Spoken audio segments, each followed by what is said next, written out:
Okay, here we go. Now we're at Chop 1402, and what we're doing here is an extension of what we did in 1302. So we want to wait for the start switch to re-engage before we can command the motor. But in this case, we want it to only wait if we're commanding it in the opposite direction, because in reality, that's the only time we would have to wait. So in 1302, we were limiting the operator and we were not paying attention to the newly commanded direction. We were just limiting the operator. Every time you hit stop, you had to wait 8 seconds before you could uh, restart the motor, whether it was the same direction or a different direction. So in 1402, what we want to do is we want to limit the operator on the the change of direction, stopping the motor and changing the direction before that start switch re-engaged, not just any direction. Okay, so you'll see here that our device list is going to be identical to 1401 with the addition of this yellow light. This yellow light is going to indicate that we have a direction change. We have a symbol there called dir change for the actual device, the light. And here, our definition now is direction change is only if the direction has been commanded to change. Okay, and that yellow light will come on if we are trying to restart the motor and the direction change has occurred. Okay, so that is kind of the difference between 1401 and 1402. To actually start this, we're going to go back to 1302 and we're going to modify it. The first thing we need to do is get it up to 1401 standards. So I'm going to kind of reduplicate what we did in 1401. First thing I need to do is save this as 1402. And I'm using 1302 to start with because it already has the timer in there and at least a yellow light implementation. Okay, so we want to clear this out, right? We want to get rid of this description because we don't have that at all. And here, I want to get rid of those so we can reuse those names. And then this now becomes our forward. And this becomes our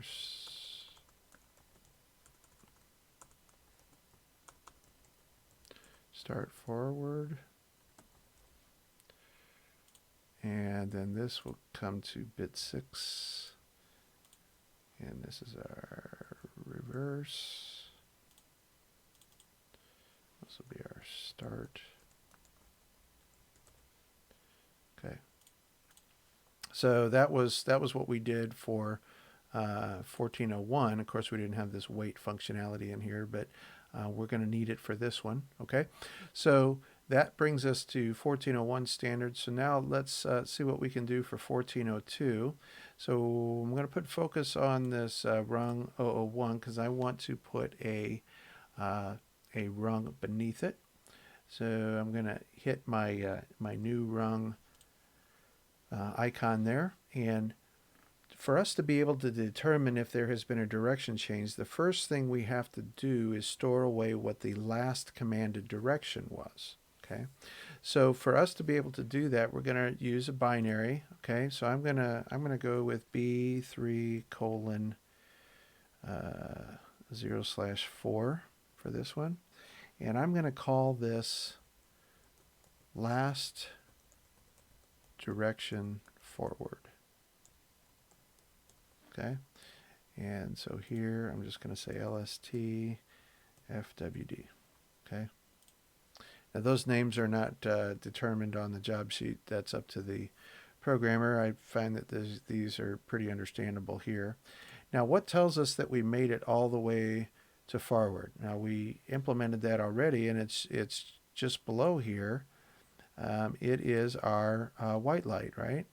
This tells us we made it all the way to forward. We commanded it and we made it there, so our white light comes on. So we're going to store this away anytime that white light comes on. So here This is what O:0.0/1. That's our forward indication. The only issue with this is only going to be true when this is true, and this is only going to be true when the motor's running. We actually want to store this away when the motor is off, so we know what the last direction was. So the way to hold in a value is to use a holding circuit. So we're going to leave our focus here, put our rung branch instruction around it, and we're going to put another examine of closed, and here we're going to have that address down here. Okay, so now whenever we get to forward, we are going to energize this output. Now when we lose our forward indication, we're still going to be holding that last forward bit in because our last direction was forward. The problem with the rung as it sits now is that it will stay on forever. So we need something to disable this particular holding circuit, and the only thing that we is logical to disable this is if we make it to reverse. So, and we have that built into our reverse light, which is O:0.0/2, and I used the wrong instruction again, so I'm going to change this to an open. Okay, so as long as the blue light is off or 0, we can store up this last forward. But as soon as the blue light comes on, that's going to clear out our last forward indication because now our last direction is reverse. Okay, so that is how we're going to trap the last direction and know what it was when we're off. Now the code for reverse is going to be this code with the forwards and the reverses swapped for one another. So I have focus on the whole rung. I'm going to hit Control C, then Control V, and it'll paste a rung underneath here of the same code. And so all I need to do is change this to my blue light is what's going to turn this thing on, and my white light's what's going to turn this thing off. And then of course we need another binary that's going to be called last reverse. So this is going to be last direction reverse. Okay, LSTREV.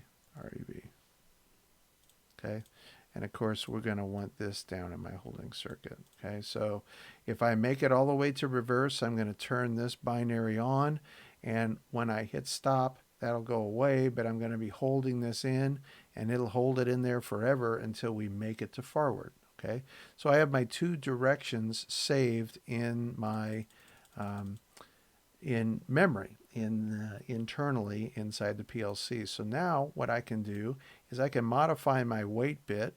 I think I changed this on the job seat to direction underscore change.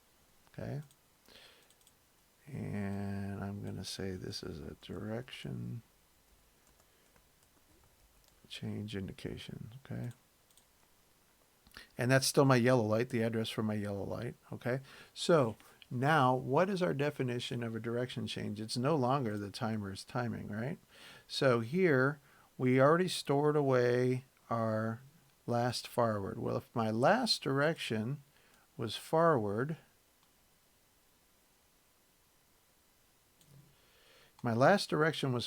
and I command it to reverse, or I select reverse, that's my definition of a direction change. So I can put another instruction in here, and what selects reverse? Well, that's my reverse push button, right?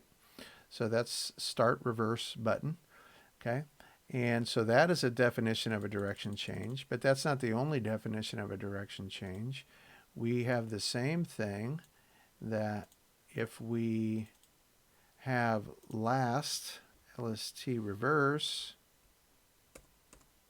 and I push my forward push button, that's a definition of a direction change. Okay, the only problem is my yellow light's only going to be on as long as I'm holding the buttons down.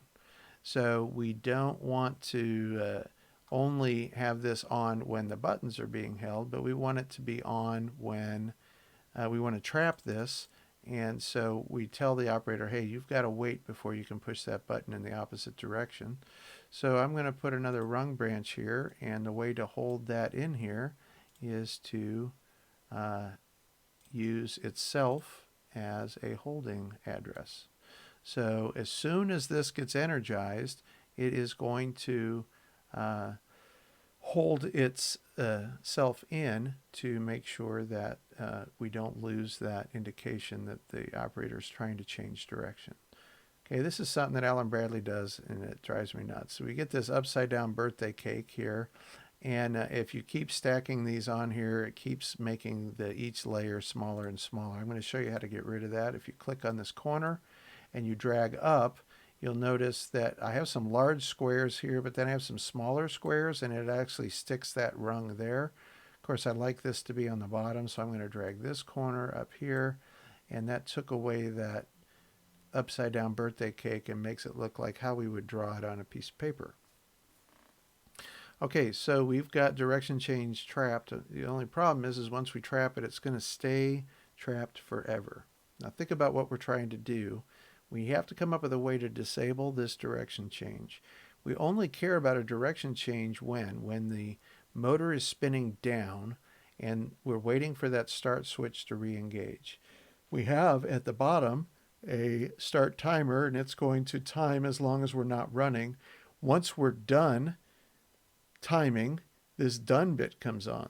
Okay, so we're going to use that done bit to reset this direction change that is going to limit us on what we can select and command.